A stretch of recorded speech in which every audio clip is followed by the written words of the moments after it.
बिहारों में भी हलचल है। सपा और बीजेपी लगातार जीत का दावा कर रही है, तो वहीं पर बीजेपी नेताओं का क्या कुछ कहना है, चलिए आपको सुनाते हैं। हमारे यहाँ पार्टी चुनाव लड़ती है। हमारी पार्टी की पूरी तैयारी उपचुनाव की हम लोगों ने की है और कल नामांकन होंगे और नामांकन के उपरांत घर घर जाकर हम लोग हमारी सरकारों ने जो काम किए हैं, हमारी पार्टी की जो प्राथमिकताएं हैं, उनकी चर्चा करेंगे। और मुझे विश्वास है कि सभी चुनावों में भारतीय जनता पार्टी को इसने लोगों का मिलेगा। सभी सीटों पर भारतीय जनता पार्टी गठबंधन चुनाव जीतेगा। कांग्रेस और सपा ने जो नेगेटिव नैरेटिव सेट किया था, जनता उन्हें समझ चुकी है, एक्सपोज हो चुके हैं। खटाखट फटाफट अब नहीं चलेगा। जनता इसको लेकर कई बार इनका घेराव कर चुकी है। गरीब कल्याण योजनाएं मोदी जी की जन जन तक पहुंची हैं। लोगों का भरोसा भारतीय जनता पार्टी पर बढ़ा है। उत्तर प्रदेश राज्य इंफ्रास्ट्रक्चर हो चाहे कानून व्यवस्था, नंबर 1 राज्य की तरफ आगे बढ़ रहा है पूरे देश में। और बीजेपी गठबंधन के सभी प्रत्याशी चुनाव जीते। पूर्व विधायक श्रीमती मिथिलेश पाल को हमारे राष्ट्रीय अध्यक्ष माननीय जयंत चौधरी जी ने प्रत्याशी बनाया। उनका भी जनता से अच्छा जुड़ाव रहा है, पहले से ही उन्होंने अच्छे काम किए हैं। तो आज इन सब चीज़ों को लेकर के हम जनता के बीच में हैं। और मीरापुर ही क्यों कहें कि जो भी 9 विधानसभा सीटों के उपचुनाव हो रहे हैं, उनमें एनडीए गठबंधन भारी पड़ेगा और राष्ट्रीय लोकदल मीरापुर तो जीत ही रहा है।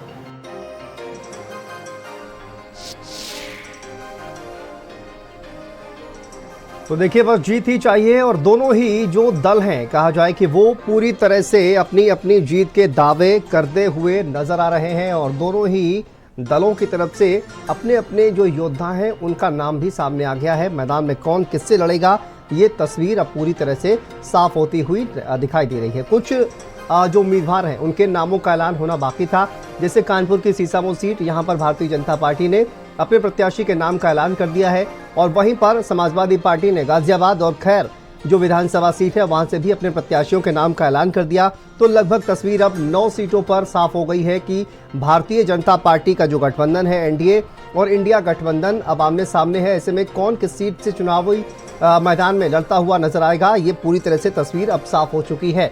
और 9 सीटों पर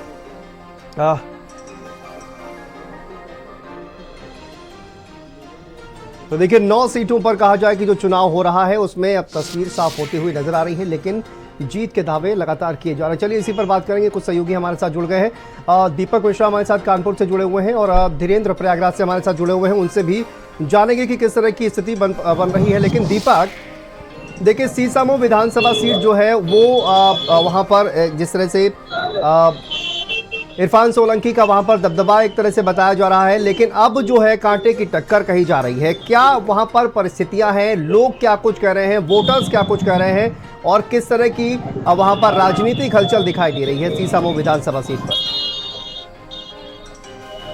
जी बिल्कुल शांतनु, देखिए बताऊं, बीजेपी ने अपना प्रत्याशी नहीं घोषित किया था, कहीं ना कहीं जो है वो समाजवादी पार्टी का पलड़ा जो है वो भारी माना जा रहा था। लेकिन चूंकि बीजेपी ने जो है ब्राह्मण प्रत्याशी सुरेश अवस्थी को मैदान में उतारा है, तो कहीं ना कहीं अब जो है या कांटे की टक्कर जो है यहाँ पर देखने को मिल सकती है। मुकाबला जो है वो दोनों ही पार्टियों के बीच बड़ा ही दिलचस्प देखने को मिल सकता है। इसके पीछे की एक वजह है, वजह ये है कि 2017 में जब समाजवादी पार्टी के इरफान सोलंकी और वहीं बीजेपी के सुरेश अवस्थी जिन्हें इस बार भी प्रत्याशी बनाया गया है, जब मैदान पर थे तो इन दोनों के बीच जो है कड़ा मुकाबला हुआ था। कोई नहीं कह सकता था कौन हारेगा कौन जीतेगा। जो 400-500 वोटों का अंतर जो है वो पूरी काउंटिंग के दौरान चलता रहा था, लेकिन अंततः जो है वो समाजवादी पार्टी की इरफान सोलंकी ने 5826 वोटों से जो है वो जीत दर्ज की थी। तो कहा जाए तो बड़ी मामूली अंतर से जो है समाजवादी पार्टी को जीत मिली। दीपक, आपके साथ कुछ लोग अगर मौजूद हैं, उनका क्या कुछ कहना है? लोगों से बातचीत करिए,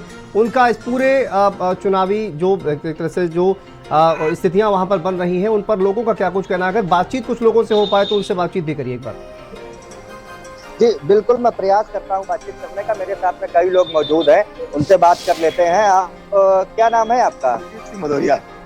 ये बताइए कि बीजेपी ने जो है सुरेश अवस्थी को मैदान में उतारा, क्या लगता है किस तरह का मुकाबला देखने को मिलेगा? मुकाबला तो टक्कर का हो सकता है, क्योंकि 2017 में सुरेश अवस्थी जीते थे, हार गए थे मात्र 10,000 वोटों से लगभग। इरफान भाई जीत गए थे, पर अब की लगता है कि उनके टिकट मिलने से कुछ हो सकता है कि उम्मीद जग जाए, उनको जीत मिल जाए।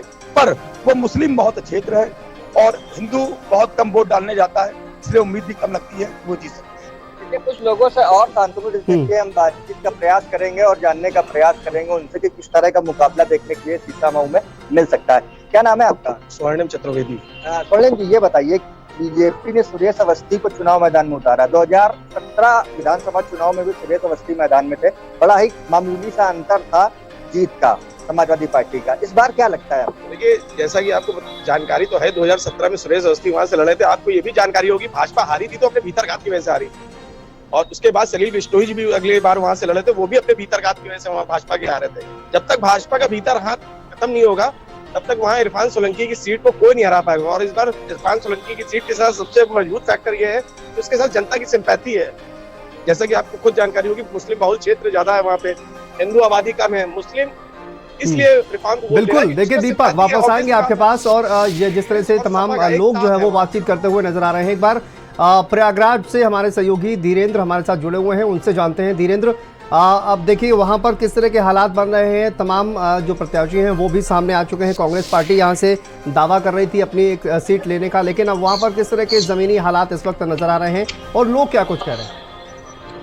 देखिए, अगर हम फूलपुर की बात करते हैं तो फूलपुर में जो भारतीय जनता पार्टी ने वहां से दीपक पटेल को चुनावी मैदान में उतारा है। दीपक पटेल जो सांसद केसरी देवी पटेल हैं, उनके लड़के हैं। इस बार सांसद केसरी देवी पटेल को टिकट नहीं दिया गया था और इस उपचुनाव में अब उनके बेटे दीपक पटेल को चुनावी मैदान में उतारा है।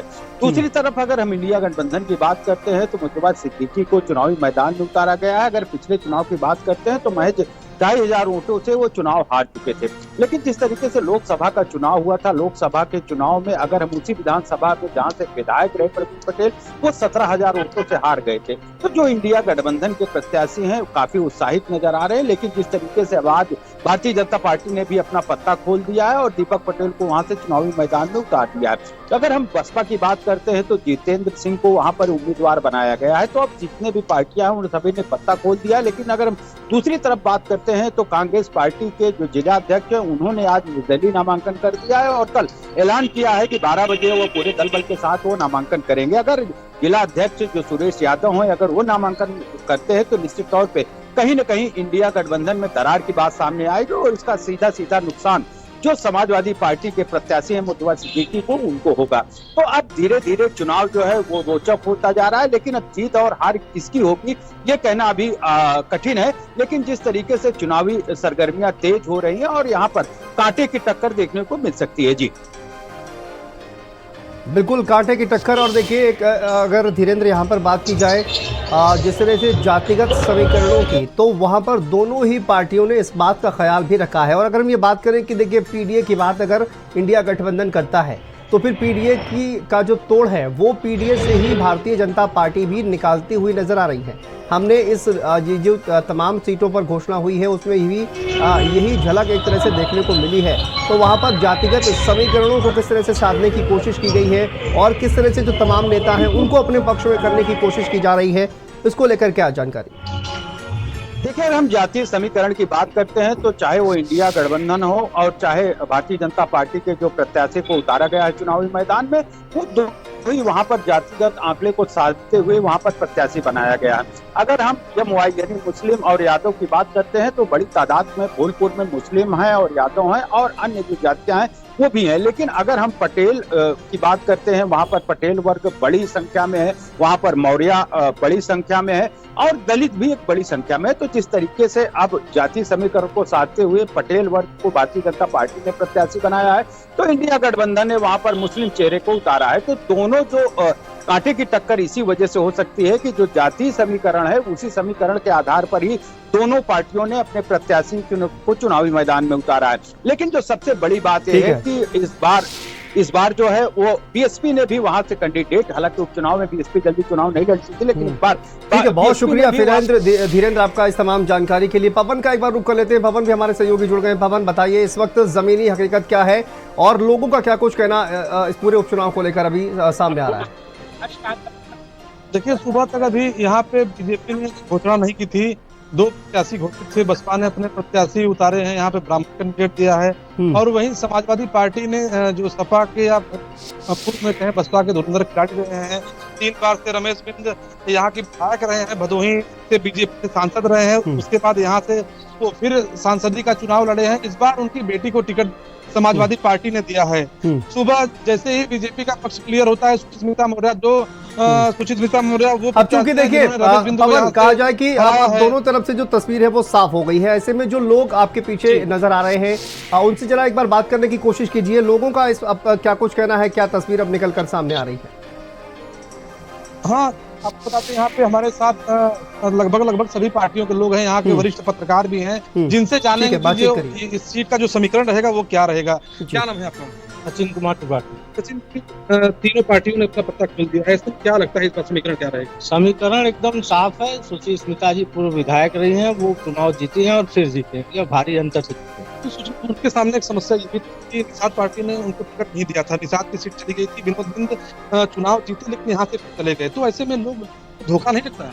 कोई धोखा नहीं है, सब लोग साथ में हैं, निषाद पार्टी के लोग भी साथ में हैं, निषाद पार्टी के लोग साथ में। लेकिन वो तो नाराजगी संजय निषाद बराबर लगा रहे थे, आरोप की नहीं सीट हमको चाहिए, मझवा की सीट उनकी हार्ट सीट थी। वो सब बात फाइनल हो चुकी है, ऐसा कोई बात नहीं है। जो लोग संगठन साथ में थे साथ में है, हम पुनः चुनाव जीते। यहाँ हमारे पास समाजवादी पार्टी, पार्टी जल्दी से एक छोटा रिएक्शन सभी से जल्दी लेने की कोशिश करिए जी। ये बताइए कि समीकरण क्या है इस बार? समीकरण जैसा कि हमारे राष्ट्रीय अध्यक्ष ने कहा है कि हमारा इंडिया गठबंधन अलायंस है वो पूरी मजबूती से लड़ रहा है, और जो हमारा जो पिछले चुनाव में जो हमारा मुख्य उद्देश्य था पीडीए, जो दलित पिछड़ा था, आपके प्रत्याशी से लोगों को नाराजगी है? कहीं हमारा प्रत्याशी इतना लोकप्रिय प्रत्याशी था, 3 बार के यहाँ विधायक रहे हैं, उसके बाद ब्राह्मणों की नाराजगी? ब्राह्मण तो वही ब्राह्मण रमेश जी को वहाँ जो सांसद भारतीय जनता पार्टी से बनाया तो नाराजगी नहीं थी, तो वो बहुत अच्छे थे, उन्हें खराब नहीं थे, लेकिन आज उन्होंने पार्टी बदल दिया तो आज खराब हो गए। ब्राह्मणों की नाराजगी नहीं, समाज मझवा विधानसभा के सारे लोगों की नाराजगी भारतीय जनता पार्टी से। उसका क्यों, एक सेकंड सर, क्यों नाराजगी है? तत्कालीन मुख्यमंत्री माननीय मुलायम सिंह यादव ने जो पुल का नाम रखा था पंडित राम किंकर जी, त्रिपाठी उपाध्याय जी जो बरेली के निवासी थे, पद्म भूषण थे, उनसे बड़ा कोई विद्वान रामचरितमानस का नहीं था। ब्राह्मण समाज को आहत करने का काम भारतीय जनता पार्टी ने किया है। उन्होंने उनका नाम, उनका तिलापट उखाड़ कर फेंकने का काम किया था, जिससे भारतीय। अच्छा, बीजेपी से आप ये बताएं कि लोगों का इस बार क्या इम्पैक्ट है? लोग मझवा में हमेशा भारतीय जनता पार्टी को दे रहे हैं, और पिछली बार आपने देखा है कि हम 1 सप्ताह पहले कैंडिडेट दे रहे हैं और 1 लाख से अधिक मत हम पाकर के चुनाव जीत रहे हैं। समाजवादी पार्टी, एक मिनट सुन लें सर, समाजवादी पार्टी इस सीट पर आज तक इतिहास में कभी चुनाव नहीं जीत पाई। इनके पास प्रत्याशी हमेशा ऐसे रहे हैं, और वर्तमान प्रत्याशी तो पूरा जनपद नाराज है। विधानसभा की बात छोड़िए, ये जातिगत समीकरण से अभी जीत रहे हैं जी।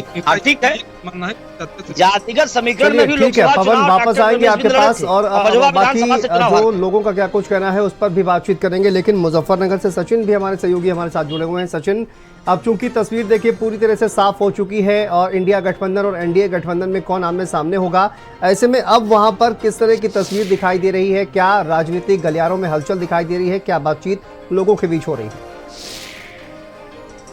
देखिए शांतनु, जिस तरह से आज आरएलडी ने अपने प्रत्याशी की घोषणा कर दी है और मिथिलेश पाल जो बीजेपी की वर्तमान में नेत्री है उसको आरएलडी ने मीरापुर उपचुनाव में टिकट दिया है। हालांकि पूर्व में आरएलडी से ये जुड़ी हुई थी और हाल ही में ये बीजेपी ज्वाइन की थी जिसे प्रत्याशी बनाया गया है। अगर दूसरी ओर बात करें तो समाजवादी की प्रत्याशी है सुम्बुल राणा जो कादिर रानी की पुत्र वधू है। इसी के साथ साथ हम इस समय मीरापुर के जो इब्राहिम पुट्टी गांव पड़ता है मीरापुर विधानसभा का, उसमें मौजूद है और हमारे साथ तमाम इस गांव के लोग मौजूद हैं। उनसे जान लेते हैं आखिरकार यहाँ चुनावी माहौल क्या है और इस बार इस उपचुनाव में किसे ये लोग जिताएंगे और किन मुद्दों पर वोट देंगे आखिरकार। बाबू जी चुनाव है, उपचुनाव आपके यहाँ, चुनाव है, किसको जिताने का मन है और क्या कुछ मुद्दे आपके रहते हैं? नहीं, जिताने का मन तो आरएलडी को ही है, लेकिन मुद्दा है, सबसे बड़ा मुद्दा है गन्ने का पेमेंट। हमारे यहाँ पे जो है गन्ने का रेट बढ़ना चाहिए। गन्ने का रेट बहुत कम है, क्योंकि जो हमारे औद्योगिक वाले भी हैं ये कहते हैं कि गन्ने पे पर कुंटल 450 की लागत आ रही है। आ भी रहा है खर्च इतना, लेकिन हमको रेट वही 370 का मिलता है। हालांकि वोट हम भाजपा को और आरएलडी को देंगे, लेकिन ये हमारे बहुत मुद्दे हैं। हमारी फैक्ट्री बढ़िया है, पेमेंट भी बढ़िया देती है, कानून व्यवस्था बहुत अच्छी है हमारी सरकार की, मोदी सरकार भी अच्छी है, योगी सरकार के तो जवाब ही कोई नहीं हमारे यहाँ पर। बहुत अच्छी कानून व्यवस्था कर रखी है। क्या कुछ और जमीनी मुद्दे हो आपके? जमीनी तो मुद्दा कोई नहीं है कि हाईवे बन रहा है यहाँ पे, उसके लिए टिकोला गाँव पड़ता है पास में ही, कुट्ठी का ही माजरा है, वहाँ पे पुल की मांग है हम लोग। तो और भी हमारे साथ लोग हैं, उनसे जान लेते हैं। बाबूजी, समाजवादी पार्टी और आरएलडी के बीच टक्कर मानी जा रही है, क्या कुछ स्थिति देख रहे हैं भविष्य के चुनाव? नहीं, स्थिति तो आरएलडी और भाजपा गठबंधन जो है इसकी मजबूत रहेगी, क्योंकि मिथिलेश पाल जी को टिकट दिया है। पाल समाज भी है, बाकी जाट समाज है, गुर्जर समाज है, और भी कितनी ही बिरादरियां हैं जो जुड़ी हुई हैं। 1.25 लाख मुस्लिम यहाँ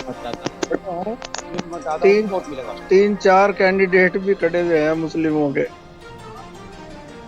कैंडिडेट भी मुस्लिमों के ही खड़े हुए हैं 3-4, और इनकी स्थिति मजबूत रहेगी। मुस्लिम बाबूजी भी एक हमारे साथ मौजूद है, जान लेते हैं। बाबूजी, इस चुनाव में क्या कुछ मुद्दे रहने वाले हैं आपके, और किसको वोट देंगे? वोट तो जितने भी चुनाव कोई ना कोई लेगा भाई। मुद्दे क्या कुछ रहेंगे बाबूजी? मुद्दा कोई पता नहीं किस पे चला जा मुद्दा। अच्छा, किसको जिता रहे हैं इस बार चुनाव में, साइकिल या फिर आरएलडी? हाँ, इससे चुनाव साइकिल चलाऊंगा मैं। साइकिल चलाओगे? हाँ, साइकिल चला रहे हैं, साइकिल चलाते चले आ रहे हैं। अच्छा, क्षेत्र में विकास हुआ है? नहीं हुआ, अभी विकास यहाँ से कोई विकास नहीं हुआ? कोई विकास नहीं हुआ। कानून व्यवस्था अच्छी है? वैसे कानून सही है। शांतनु, ये लोग हैं, लगातार इनका कहना यही है कि कानून बिल्कुल। और देखिए, गन्ना क्षेत्र भुगतान का एक बहुत बड़ा सा जो कहा जाए कि मुद्दा जो है वो लोग यहाँ पर बताते हुए सचिन नजर आए। ठीक है, बहुत शुक्रिया आपका। चलिए, अलीगढ़ की खैर विधानसभा जो सीट है वहाँ पर मुकेश हमारे सहयोगी जुड़े हुए हैं। मुकेश, अब देखिए, सुरेंद्र दिलेर और डॉक्टर चारुकैन के बीच यहाँ पर मुकाबला है, क्या मुद्दे हैं और किस तरह की बातचीत अब मतदाताओं के बीच देखने को मिल रही है?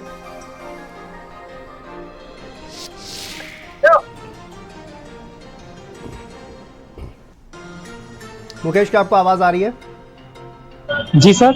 आप बताइए, अब देखिए सुरेंद्र दिलेर और डॉक्टर चारुकैन के बीच मुकाबला है। मुकेश, अभी क्या कुछ जमीन पर मुद्दे नजर आ रहे हैं और जनता क्या बातचीत करती हुई फिलहाल नजर आ रही है?